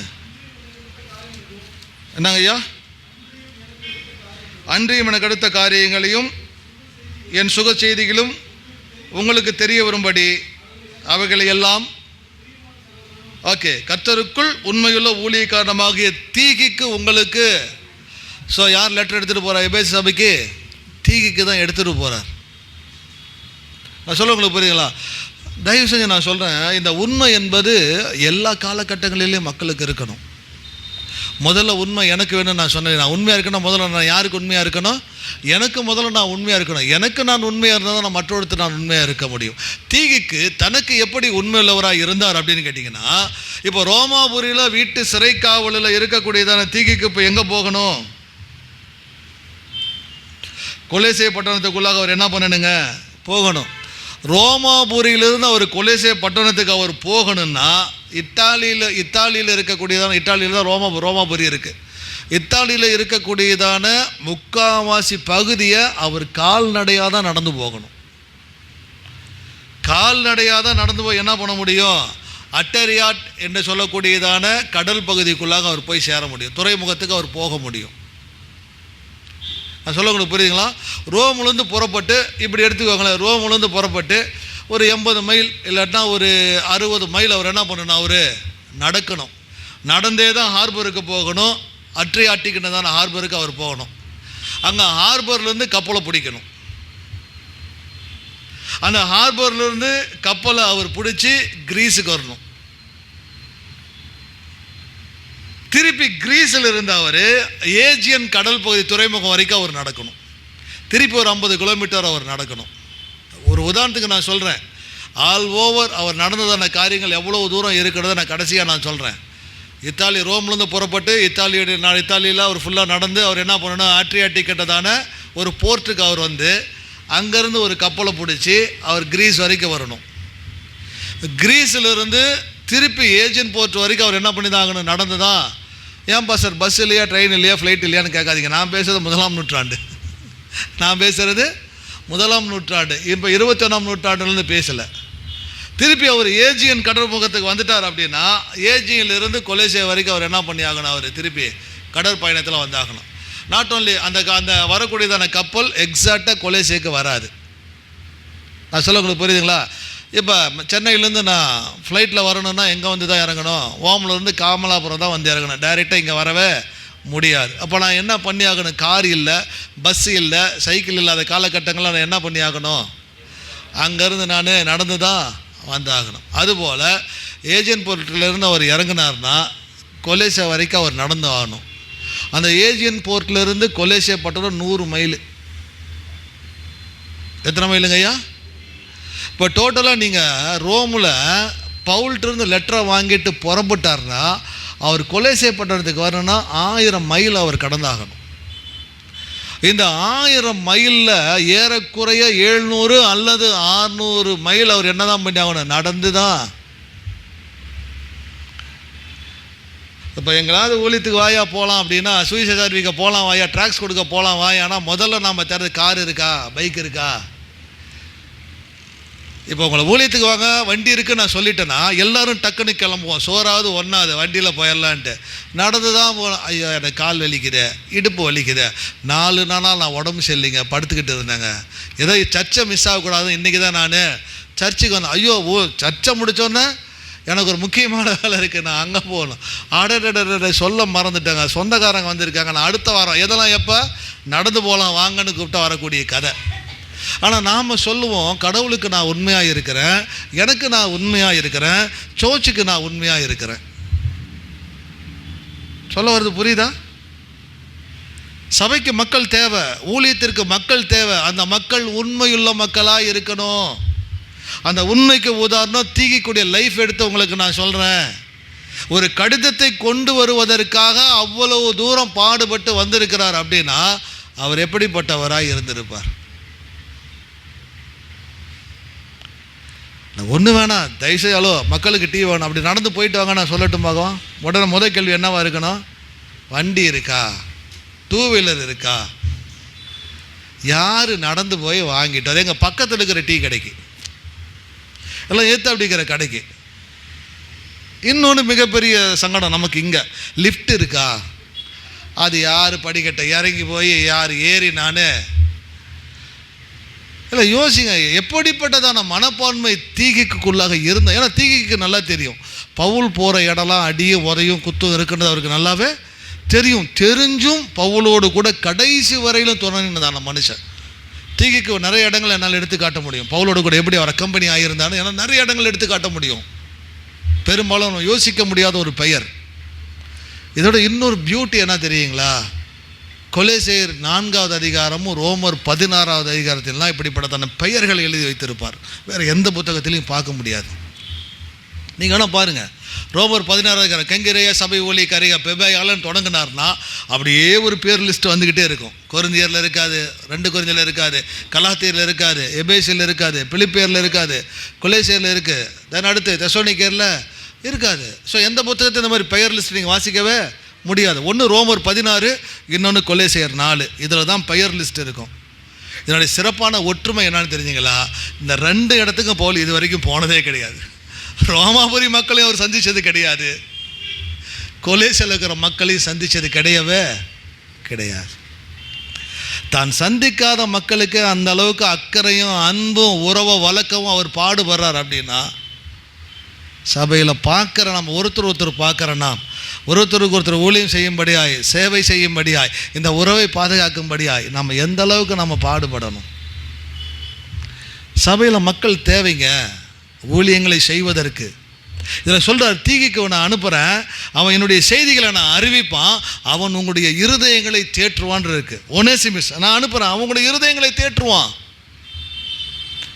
அப்போ சபை உறவில் மக்கள் எதற்காக தேவைன்னா, எனக்கு என்ன கிடைக்க நீங்கள் வரக்கூடாது, என்னால் மற்றவர்களுக்கு எதை செய்ய முடியும், என் பேச்சில் அவளுக்கு ஆறுதலை கொடுக்க முடியுமா, என்னுடைய செயலில் ஒருத்தருக்கு நான் உதவி செய்ய முடியுமா, இது ஊழியம், இது ஊழியம், இது திருச்சபை, இதுக்கு தான் மக்கள் தேவை. கூட்டத்தில் வந்து உட்காந்து எந்திரிச்சு போகிறதுக்கோ எனக்கு 1000 பேர் இருக்கானுங்கல்ல, ஊழியம் தேவை மக்களுக்கு, மக்களும் ஊழியத்திற்கு தேவை. அந்த படிப்பினையை இந்த பகுதி தான் நமக்கு கற்றுக் கொடுக்கும். யோசிச்சு பாருங்க, ரோமர் 16 ரோமாபுரிக்கு இது வரைக்கும் பவுல் விசிட் பண்ணதே இல்லை. ஐ மீன் அந்த சபைக்கு விசிட் பண்ணதில்லை. ரோமாபுரியில் வீட்டுக்காவலில் தான் கொண்டு போய் வைக்கப்பட்டார், தவிர சபைக்கு அவர் போனதே இல்லை. கொலேசி சபைக்கு அவர் இது வரைக்கும் போனதே இல்லை. ஆனால் அந்த மக்கள் மேலே எவ்வளோ அன்பு வைத்து ஒவ்வொருவரையும் ஞாபகப்படுத்தி பேசுகிறார் அப்படின்னா, அந்த கன்சர்ன், அந்த பரிவு, அந்த அன்பு, அந்த பாசம், அந்த உறவு.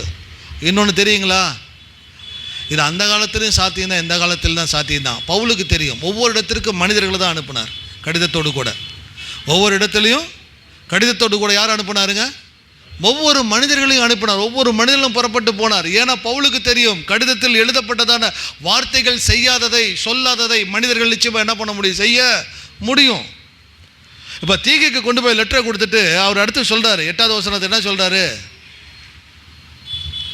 கொலோசியர் 4:8, என் செய்திகளை அறியவும் உங்கள் இருதயங்களை தேட்டவும். நான் என்ன பண்ணிட்டு இருக்கிறேன், என் லைஃப்பில் எப்படி போயிட்டு இருக்குது, என்னுடைய ஊழியத்தை குறித்தான காரியம் என்ன, என்னுடைய பாரம் என்ன, என்னுடைய உடல்நிலை என்ன, இது எல்லாத்தையும் யார் உங்களுக்கு அறிவிப்பா? தீகைக்கு உங்களுக்கு சொல்லுவான். நான் எழுதல, லெட்டர் இல்லை.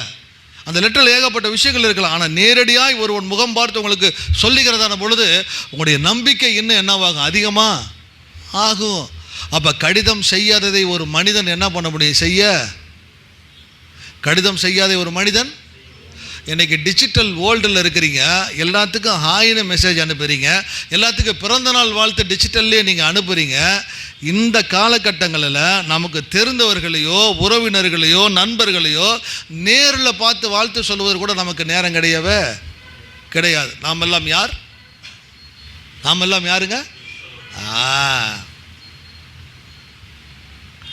அதுதான் மெசேஜ் அனுப்பிச்சிட்டேனே, அதுதான் கிஃப்ட் அனுப்பிச்சிட்டேனே. பவுல் அந்த தப்பை பண்ணவே இல்லை. அவருக்கு தெரியும், ஒரு கடிதம் செய்யாததை ஒரு மனிதனால் நிச்சயமாக என்ன பண்ண முடியும், செய்ய முடியும். தயவுசெய்து உறவை வளர்க்கறதுக்கு நீங்கள் பாருங்கள். இத்தனை பேர் அவர் ஞாபகிக்கிறார், இத்தனை பேரை பேசுகிறாருன்னா அந்த உறவை கட்டி எழுப்புவதற்காக தான். சோர்ச்சில் இருக்கிறீங்க, நீங்கள் ஒருவரை ஒரு ஞாபகம் வைத்து கொண்டு எப்படி விசாரிக்கிறீங்கன்றதை மாத்திரம் நீங்கள் பேசுங்களா பார்ப்போம். சர்ச்சை முடிஞ்சோன்னே துப்பாக்கிலேருந்து கொண்டு வந்த புறப்பட்ட காக்காக்களை போல தான், குருவிகளை போல தான், பறவைகளை போல தான் நாம் ஒருத்தரோட நின்று நிதானமாக பேசி எப்படி இருக்குன்னு விசாரிப்பதற்கு நமக்கு மனது இல்லையே. ஏங்க யோசிங்க, சிறைச்சாலையில் இருக்கிறாருங்க பவுல். அவர் நம்மளை போல வெளியில் இல்லை, சிறைச்சாலையில் இருக்கக்கூடியதான ஒரு மனிதனுடைய எண்ணமே மற்றவரோடு கூட உறவை வளர்ப்பதற்கு மற்றவர்களையும் உற்சாகப்படுத்துகிறார், தானும் முன் வரார்னா வெளியில் இவ்வளோ சுதந்திரமாக இருக்கிறோம். ஏன் நம்ம இன்னும் ஒருத்தர் முகம் கொடுத்து உண்மையை பேசுறதில்ல, ஒழுங்காக பேசுறதில்ல, ஒருத்தருக்கு ஒருத்தர் உதவி செய்யறதில்ல, ஒருவருக்கு ஒரு வாழ்த்துக்கள் சொல்கிறதில்ல, ஒருத்தருக்காக ஒருத்தர் ஜெபம் பண்ணுறதில்ல, ஒருவரை ஒருவரோட நினைவு கூறுவதில்ல. வேதனையான விஷயம், முகம் கொடுத்து கூட இன்னும் நம்ம பேசுகிறதே கிடையாது. அவர்களுக்கு ஒரு குழு அமைக்கிறோம், அந்த குழுவுக்கு யார் தலைமை வகிப்புதான் அந்த வாரமே சனிக்கிழமை திட்டம் போட்டு வந்துடுறோம். அவங்க தலைமை வகிப்பாங்க. முடிஞ்சோன்னா அந்த வேலை முடிஞ்சோன்னு கிளம்பி போயிட்டே இருப்போம். என்னது, சர்ச்சில் இருக்கிற 4 பேரை குறித்து எதை பேசலாம் அதை பேசலாமா பேசிட்டு உறவை வளர்த்துட்டோன்னு போயிட்டு இருப்போம். ஒனேசிமுஸ் பிரயோஜனம் இல்லாதவன், ஒனேசிமுஸ் அனுப்புகிறார். ஆனால் ஒனேசிமுஸுக்கு அடைமொழி வேறு. அவங்களுக்கு கொடுக்கப்பட்டதான உண்மையுள்ள ஊழியக்காரனோ அல்லது உடன் வேலையிலுன்ற வேலை ஒனேசிமுஸுக்கு சொல்ல மாட்டார். எனக்கு பிரியமும் தென் அடுத்து உண்மையுள்ளதான சகோதரன், நாட் அ ஃபெலோ ஒர்க்கர். அவங்க வேலை, அவன் ஊழியன் கிடையாது, ஊழியக்காரன் கிடையாது. பிரயோஜனம் இல்லாதவனை பிரயோஜனம் உள்ளவனாய் காட்டுகிறார், பிரயோஜனம் உள்ளவனாக மாற்றுறார். அதன் பிறகு வரதான பெயர் அரிஸ்தர்க்கு யுஸ்து, தென் அப்புறம் இவங்க எல்லாமே யூத மதத்திலிருந்து வந்தவங்க, யூதர்கள். அவர்கள் எந்த அளவிற்கு பவுலுடைய ஊழியத்தில் உதவியாக இருந்தாங்க. முதல்ல அரிஸ்தருக்கு வருதா பேர், 10வது வசனத்தில் சாரி அரிஸ்தருக்கு அப்புறம் ஐயா மார்க்கு, பர்னபாவின் இனத்தானாகிய மார்க்குன்னு தானே இருக்கு, நாட் பர்னபா, பர்னபாவின் இனத்தானாகிய மார்க்கு. சொல்ல போனால் மார்க்கு 1வது மிஷனரி ஜேர்னியில் பவுலோட இருக்கிறாரு, 2வது மிஷனரி ஜேர்னியில் சண்டையை போட்டுட்டு பிரிஞ்சு போயிடுறாரு. ஆனால் அந்த பர்னபாவை அந்த மார்க்குவை மனதில் வைத்து கொண்டு கூட்டிட்டு வான்றார். விச் மீன்ஸ் இந்த லெசன் நமக்கு என்ன போதிக்குதுன்னு கேட்டிங்கன்னா, மீண்டுமாக ஒரு முறை வாய்ப்பு கொடுக்கக்கூடியதான கடவுள், மீண்டுமாக ஒரு முறை வாய்ப்பு கொடுக்கக்கூடியதான கடவுள். எவர் ஒருவரையும் பிரயோஜனப்படாதவங்கன்னு சொல்லி ஒதுக்கி வச்சிடாதீங்க, சண்டை போட்டுட்டு முக கொடுத்து பேசாமல் இருக்காதீங்க. கடவுள் யாரையும் எப்பொழுது எப்படி வேணாலுமா மாற்றலாம்.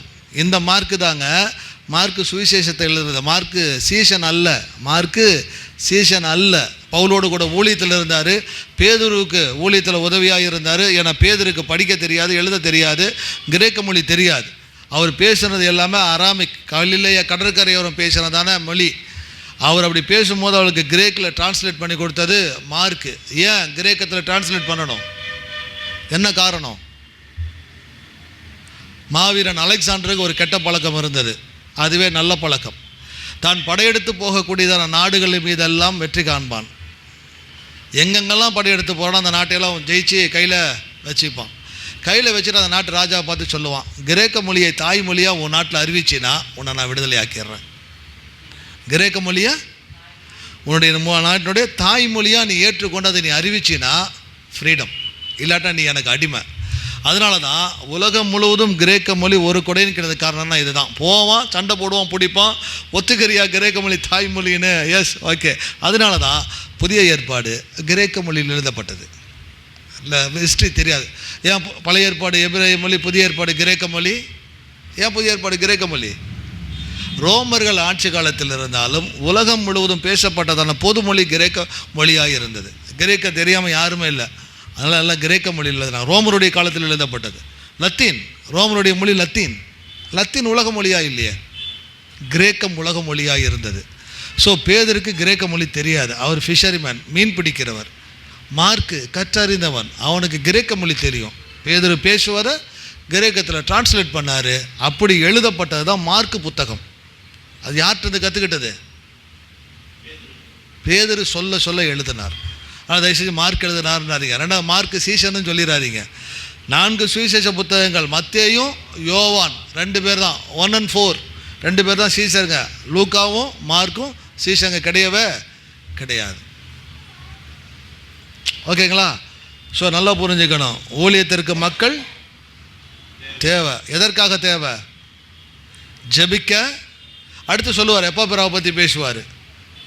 எப்போ பிறாவை பற்றி பேசுவார், உங்களுக்காக ஜெபங்களில் போராடுகிறவன்வார், உங்களுக்காக வைராக்கியமாய் உள்ளவன்றார், ஆறுதல் பண்ணவன். அவருடைய ஜனங்களை ஆறுதல் படுத்த மக்கள் தேவை, அவருடைய செய்திகளை அறிவிக்க மக்கள் தேவை, அடுத்தவர்களுக்காக ஜெபம் பண்ண மக்கள் தேவை, அடுத்தவர்களுக்காக ஊழியம் பண்ண மக்கள் தேவை. சொல்ல போறீங்களா? இதையெல்லாம் எப்படி செய்ய முடியும்? 3 வழிகள் வைக்கிறார். இதையெல்லாம் எப்படி செய்ய முடியும்? லாஸ்ட் 17-18 முடிச்சிடுறேன். அதுக்கு முன்னாடி இந்த நிருபம் இந்த நிருபம் வாசிக்கப்பட்டதான பிறகு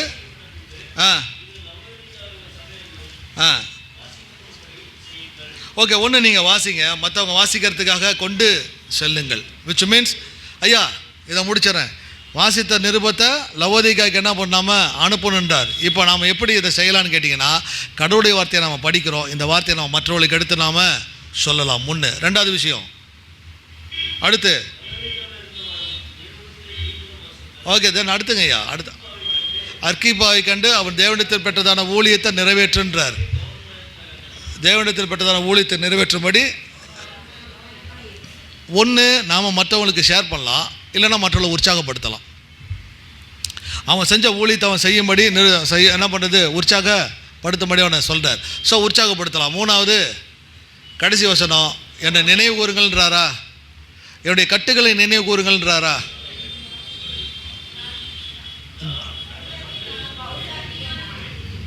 என் கையெழுத்தா எவ்வளோ எழுதினேன் என்று பாருங்கள். தென் அப்புறம் நான் கட்டப்பட்டிருக்கிறதையும் அவர் கேட்குறார், please pray for me, because I was in chain. கிருபை. ஆனால் ஆரம்பிக்கும் போது கிருபையில் ஆரம்பிப்பார், முடிக்கும் போது கிருபையில் முடிப்பார். கொலேச புத்தகத்தை நிறைய காட்டலாம். சிம்பிளான விஷயம். மக்கள் தேவை, மக்கள் எல்லாம் எதுவுமே இல்லை. எந்த ஒரு ஊழியக்காரனோ இல்லை எந்த ஒரு தலைவனோ நான் தனிப்பட்ட முறையில் இது ஏன் சர்ச்சு ஏன் ஊழியம் என்ன தான் கடவுள் வச்சுக்கிறான்னு சொல்வதற்கு எந்த ஒரு அதிகாரமும் கிடையாது. இது பொதுவானது. மக்களும் ஊழியர்களுமாக இணைந்து செயல்படக்கூடியதான ஒரு விஷயம். எதற்காக வேணும்? ஆறுதல் படுத்த வேணும், செபிக்க வேணும், தென் உற்சாகப்படுத்த வேண்டும். சொல்ல போகிறீங்களா? அப்டேட் பண்ணுறதுக்காக வேணும். இதை எப்படி நாம் செய்யலாம்? கேட்டதை மற்ற இடத்துல நாம் பகிர்ந்து கொள்ளலாம், மற்றவர்களை நாம் உற்சாகப்படுத்தலாம், மற்றவர்களுக்காக நாம் ஜெபிக்கலாம். இந்த லெசனை எதிலிருந்து கற்றுக்கிறோம்? கொலேசியர் 7:18 வரையிலும் பெயர்களின் நிமித்தம் நாம் இதை நம்ம என்ன பண்ணுறோம்? நாம் கற்றுக்கிறோம். அதனால் இது பெயர் தானன்னு சொல்லி யாரும் என்ன பண்ணாங்க? தயவு செஞ்சு ஒதுக்காதீங்க. நிறைய பேர் படிக்க விரும்ப மாட்டாங்க. அப்படி ஒதுக்கிட்டோம் அப்படின்னா இந்த பாடத்தை நாம் கற்றுக்கொள்ளவே ஒரு வேலை. முடிக்கும் போது இந்த கேள்வியோடு தான் முடிக்கிறேன். பவுல் தீகிக்கு அனுப்பும் பொழுது சொல்லப்பட்டதான வார்த்தை பிரியமான சகோதரன், உண்மையுள்ளதான வேலையால், ஊழியக்காரன், உடன் வேலையால். நிறைய பேர்த்துக்கு அந்த கஷ்டங்கள்லாம் கூட இருக்கும். சபை ஊழியங்களில் சபை ஊழியத்தில் இருக்கிறதான பொழுது இந்த ஊழியத்துக்காக நான் புறப்பட்டு போகிறேன், இந்த ஊழியத்துக்காக நான் அனுப்பப்படுறேன் அப்படின்னா இந்த காரியங்கள் என்னுடைய வாழ்க்கையில் இருக்கான்னு நம்ம பார்க்கணும். நான் உண்மையுள்ளவனாக இருக்கிறேனா? நான் எல்லாருக்கும் பிரியமான அன்பான ஒரு சகோதரனாய் சகோதரியை நான் இருக்கிறேனா? உடன் வேலையால்னால் எந்த காரியங்களிலும் எந்த காலகட்டங்களிலும் கூட இருக்கிறது. சர்ச்சு நல்லா இருக்கும் பொழுது கூட நிற்கிறது, சர்ச்சு சபை கஷ்டத்துக்குள்ளாக வரும்பொழுது விட்டுட்டு ஓடுறவங்கள. நான் சொல்கிறது புரியுதா? சபையினால் எனக்கு ஒரு பிரயோஜனம்னா கூட நிற்கிறது, சபையினால் எனக்கு ஒரு பிரயோஜனம் இல்லைன்னா அந்த சபையை விட்டு ஓடி போகிறது அது கிடையாது. பவுல் தீகிக்க நம்பி அனுப்புனார்னா இப்பொழுது இந்த திருச்சபையில் இருக்கக்கூடியதான மக்கள் உங்களை இப்படி சொல்லி அனுப்பக்கூடியதான அளவிற்கு நான் இருக்கிறேனா? யோசித்து பாருங்கள். கண்களை மூடுவோம், ஜெபம் பண்ணுவோம்.